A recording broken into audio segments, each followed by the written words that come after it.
how to set up a lead magnet for your email list with Mailchimp.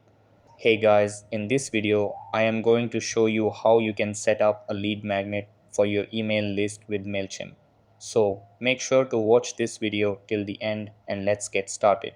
So the first thing that you want to do is open up the Mailchimp website on your laptop or PC.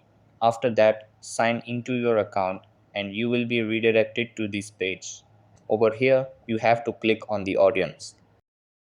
Then you have to click on sign up form. After that, you have to scroll down and click on this option. Here you have to select the final welcome email. Then mark send a final welcome email option and a lead magnet will be set up for your email list. If you want to change anything, then just scroll down and click on edit.